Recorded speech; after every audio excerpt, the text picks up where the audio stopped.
Welcome back to the Trading Block. It's Kerry. This time we're going over inflation versus investing. Now, over the past several months and even the past year, I feel that Americans have got a good idea of what inflation feels like on their pockets every day. We've seen that due to the pandemic.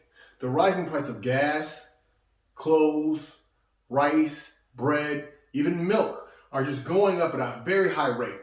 I remember being in Winn-Dixie the other day, and I heard a young lady say that she can't believe that Uncle Ben's rice is over $8 for a box. And yes, that is exactly the effect we're feeling. So let's look at inflation. What is the key dynamic of inflation? We understand that it's supply and demand. Now, when supply is up, demand is low, the price of that good or service is usually low because there's an abundance of it in the market. But if supply is low and demand is high, that is a rarity or a scarcity of a product. So the importance of that product is risen, so the price is risen. Another factor that Americans felt the adverse effect of, and I think it made them be more aware of, was supply chains. Supply chains is the ability to get the good or service to the consumer. Now, during the pandemic, a lot of companies halted production or stopped transporting the goods to the consumer or the consumer base. Now, when things opened back up, and those consumers who, some of them were receiving government assistance, were wanting to spend, and some even spend more because of that extra money they had laying around, the manufacturers were behind because one, they already halted production, and two, those COVID restrictions that were in place. So now there's a lot of COVID mandates. Now it's hard to get people returned back to work. So there's a limited supply of people to get those goods and services into the customers. And what did that create? It created a bottleneck effect. What I mean by the bottleneck effect is, if we have a steady push of supply coming up and a steady pull of demand pulling here, that creates a nice even flow. So the bottle will flow nice and freely at a nice even pace. But if supply is being pushed up heavily because it's a backed up amount of supply and demand is rushing it, it creates a tight net right here and causes it to constrict. And that's what we're seeing right now, and that's what a lot of people are feeling, that bottleneck effect. One factor I think a lot of people tend to forget about, or usually put on the back burner when it comes to inflation, is pay rate. Pay rate is essentially your buying power, your ability to purchase goods, products, and services. When your pay rate goes up, you're more likely to spend more because you have the available funds to.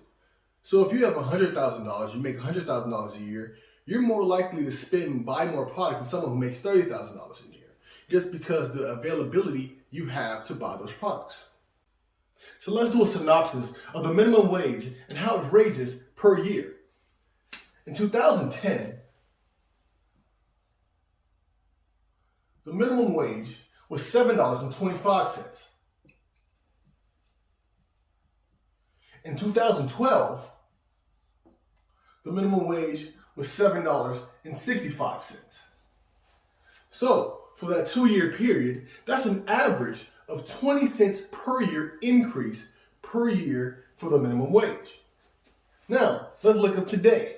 In 2022, the minimum wage is $9.20.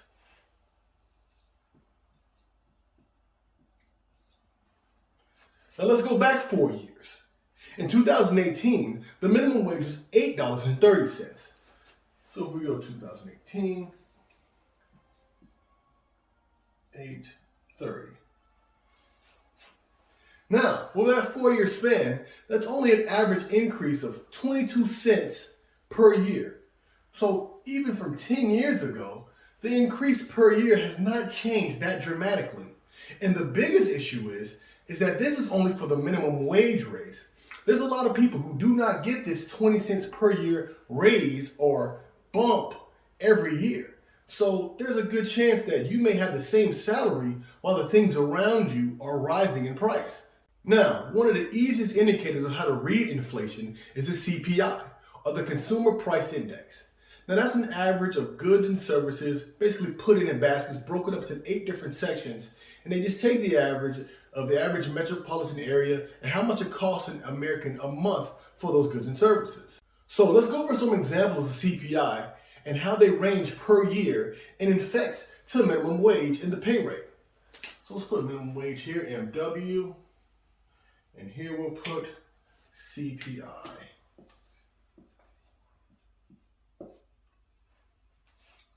In 2010, the CPI was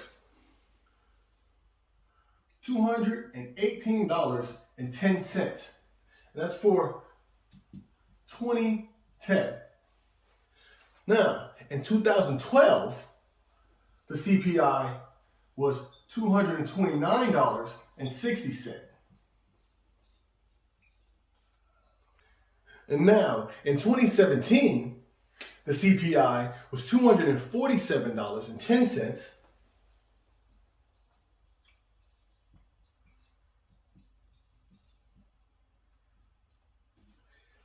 And in 2021, the CPI was $271.40.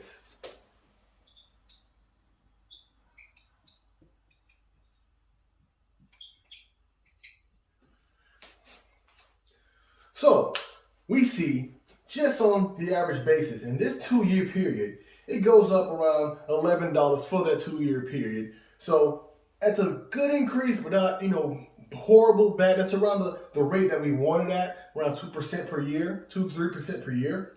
But again, if we look at the minimum wage, that's only 40 cents more or 20 cents per year more. So even though that these products are going up, it's not matching the rate that the products are going up. Furthermore, especially when we get into the latter years of where 2017, the CPI was 247. Now, again, I know this is not the 2017. If I'm correct, 2017 was $8.15. And I know 2018 is $8.30, but it's around similar. If we see that how much it goes up here, that's almost a $30 jump in that 4-year period. But in this 4-year period, it only goes up 90 cents. So we're really falling behind if we see how much the minimum wage is raising and how much the price of goods and services are increasing. The change in CPI per year is called the annual percentage change. That is the rate of inflation. So we see the percentage of how much inflation is happening per year, or how much money or how much power the dollar is losing per year. And it's funny that we look back at it. For the past 3 to 4 years, the inflation is actually decreasing. In 2018, the rate of inflation was 2.4%. 2019, it was 1.8%. And in 2020, it was actually 1.2%. But due to the pandemic and the chaos that caused, we skyrocketed back up in 2021 to a rate of inflation to 4.8%. Pause. You know what time it is. Go ahead and hit that subscribe button for me. And while you're at it, smash that thumbs up button too.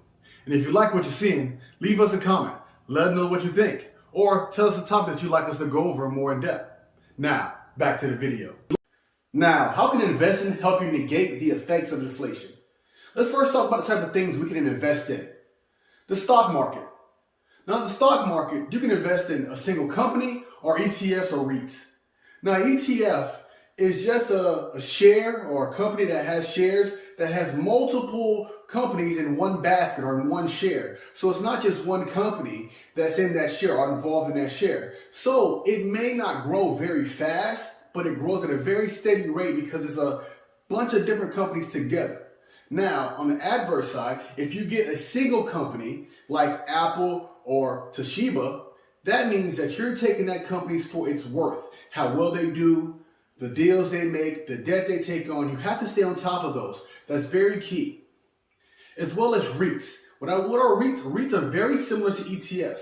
The only difference is they're involved in the real estate. So instead of buying a real estate property, one piece, you're taking, again, a company that has shares of a bunch of different real estate properties, and you're just getting those gains. Again, you're not going to get that big jump, but you are going to see a small, steady increase thoroughly.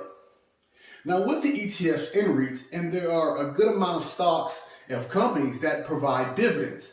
I'm a big fan of dividends. What those are payouts that the company gives you for owning their stock. So each company that pays out dividends pays a percentage of that share back to the shareholder for holding their stock for each share they have. Then there's real estate. Real estate is a great way to have an asset for the long term.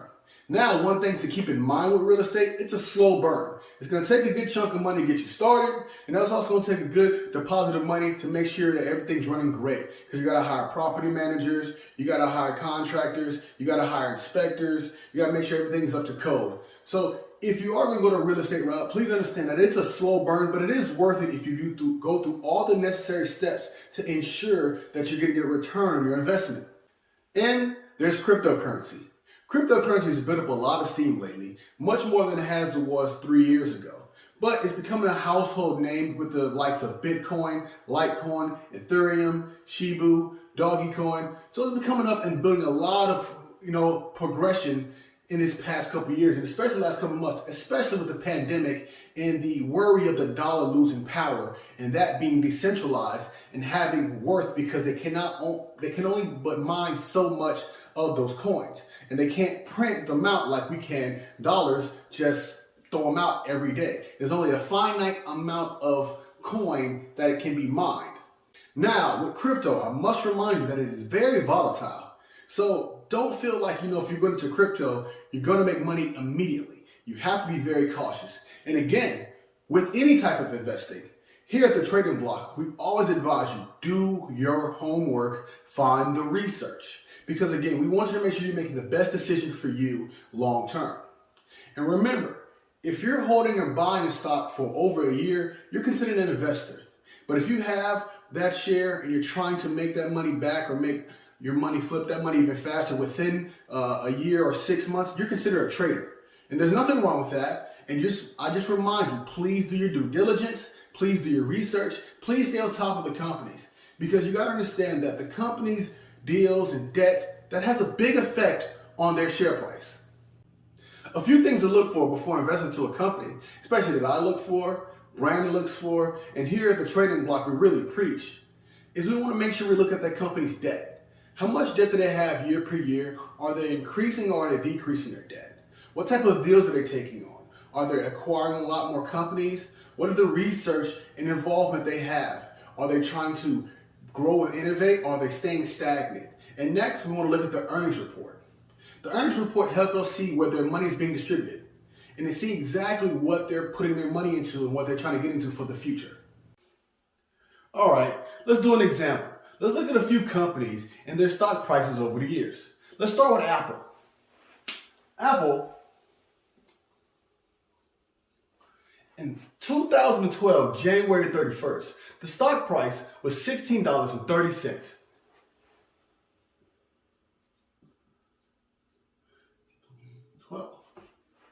Now, we fast forward 5 years, that stock price now jumps up to $31.09 on January 31st.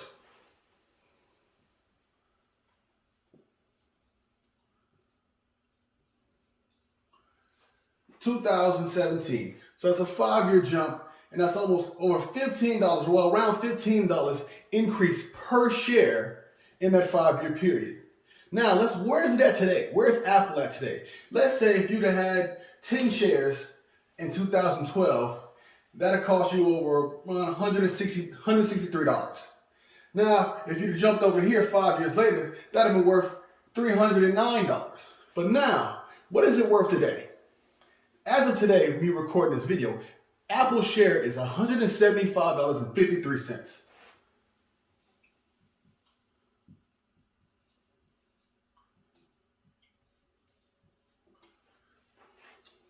So now, if you'd have kept those 10 shares for over those years, you had returns in the thousands of dollars.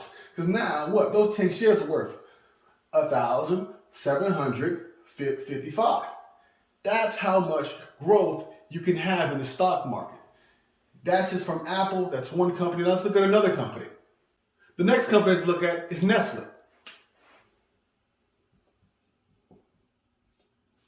Just like Apple, it started in 2012, January 31st. That share price was $57.53 that day. 12. Again, same thing. Let's skip ahead 5 years. 2017, it's at $73.22 per share. So that's around $16 increase per share in that 5-year period. Almost close to Apple, not very similar, but close enough.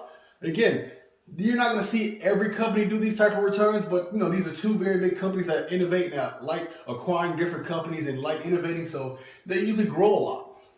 But we see the growth that they have here. Now, where is Nestle at today? At the time of me making this video, they stand at $133.11 per share, 2022.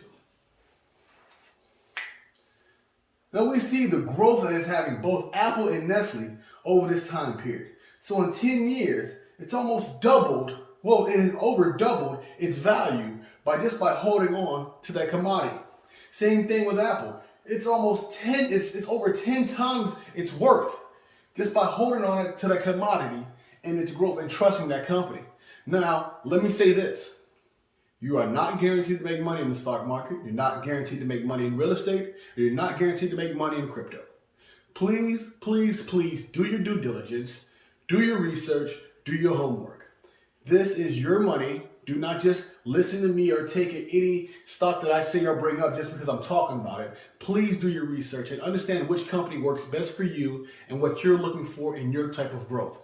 Now we see the growth that can be had with smart stock market investing and doing your due diligence research, and by being an investor that doesn't panic when the market goes up and down and it drops, just by staying put and being true to your investment, the growth that can be had by having good companies in your portfolio. Now let's look at some products. Let's look at Nike and Adidas, two of the top retail shoe manufacturers. In 2017, the average cost of a Nike was $80. In 2021, the average cost was $95. In 2017, the average price per shoe of an Adidas was $70. And in 2021, the average price of a shoe of an Adidas was $85. So both Nike and Adidas had a $15 jump in that 4-year period for the average shoe. This is not the top of the line shoe, the shoes that everyone wants, the shoes that everyone gets, or the ones that are special releases or retros. None of those, just average all around shoes, just they're the basic price, base price. And that's going up $15 per shoe. And that's the type of inflation that we're talking about. And this is how we can combat it by investing smartly, whether it be real estate, stock market, crypto. Again, please do your due diligence and do your research. One thing to keep in mind, inflation is constant. Year to year, the dollar will lose power. But like we talked about earlier, sometimes in that annual percentage change, sometimes it increases at a high rate, sometimes it increases at a very low rate. But the dollar is losing power. Sometimes it increases very highly, just like we saw in the past year due to the pandemic. And that's what you have to keep an eye on. Anything that's globally or nationally that can affect your nation or your dollar's spending power or purchasing power. Now what we see is that with investing is that we can help offset those costs or offset those losses from us losing our buying power with our dollar with smart investing in smart companies, smart techs, real estate, crypto, forex, and again, like I said, please do your due diligence and do your research. Find out what company best suits you, what best fits your growth, and what you're looking for in your investments and the returns you're trying to get for your investments. So again, please do your due diligence and do the research to help find yourself the best stocks, the best ETFs, the best REITs, or if you're into real estate, the best properties that fit you. Again, I'm Kerry. Thank you for tuning to the Trading Block. Tune in next week when I break down CPI in a very, very more detailed way so we can truly understand what that stands for and how it dictates and tells us about inflation. Thank you. Hey, thanks for watching. If you haven't already, hit that subscribe button. And while you're at it, hit that thumbs up button too. Hey, stay tuned to the Trading Block because every week we're going to have new videos. And while you're at it, check out our library. We have videos ranging from trending topics, market terms, and current events. See you next time.